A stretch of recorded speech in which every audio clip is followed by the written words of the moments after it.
Assalamualaikum warahmatullahi wabarakatuh.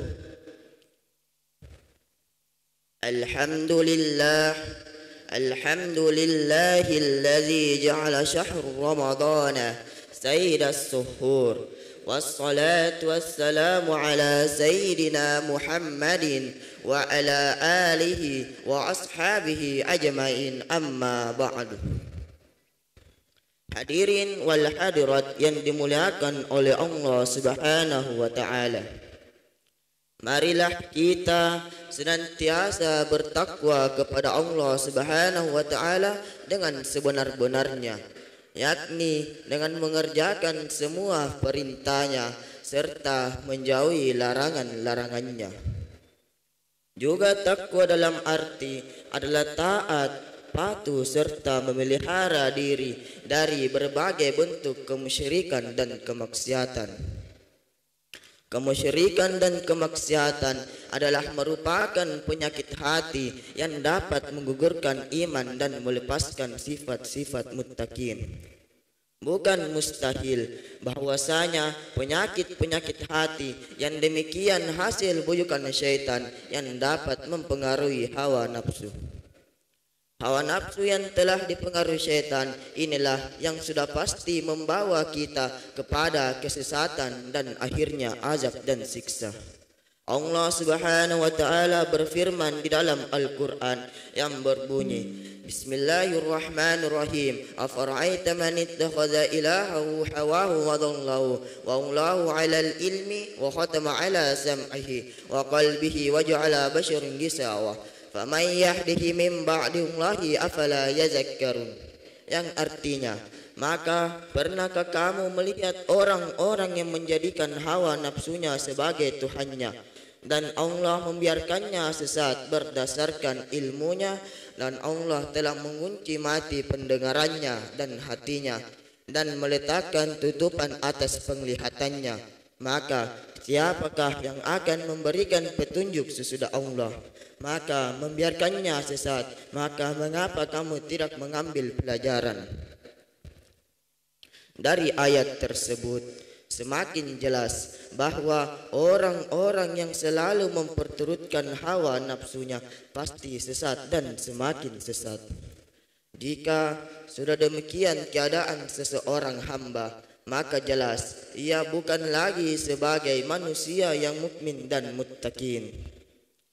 Setelah kita mengetahui kejahatan dan kebahayaannya memperturutkan hawa nafsu, kita sebagai manusia yang mukmin dan muttaqin, kita hendaknya selalu berusaha untuk menekan dan memperangi pengaruh hawa nafsu itu sendiri.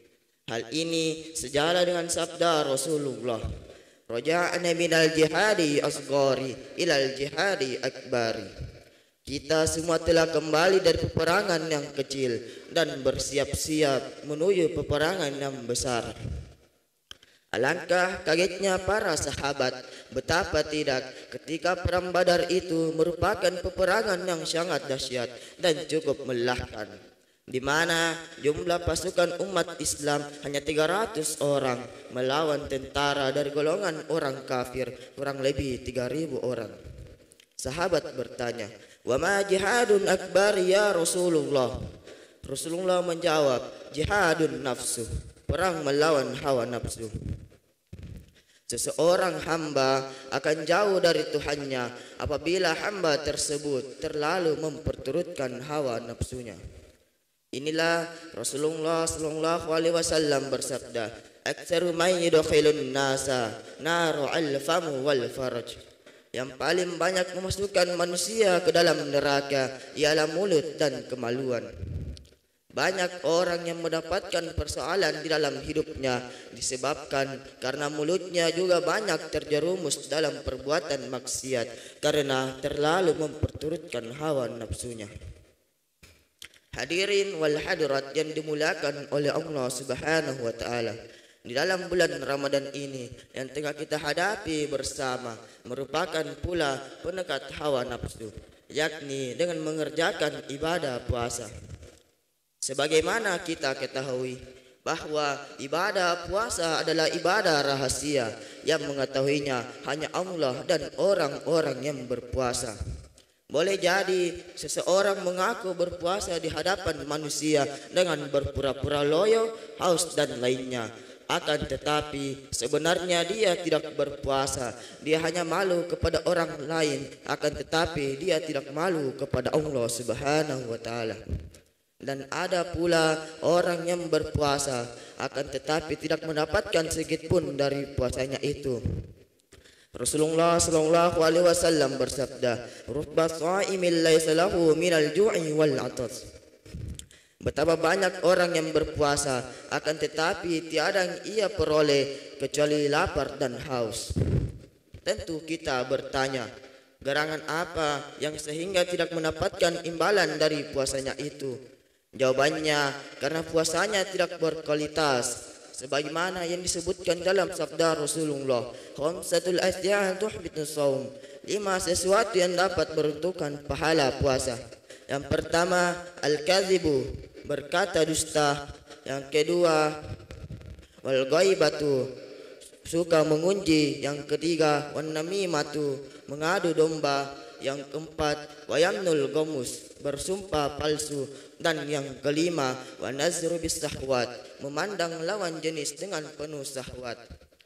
Apabila sedang berpuasa tapi suka melakukan hal-hal tersebut tadi, maka puasa bisa sah, akan tetapi pahala juga bisa hancur.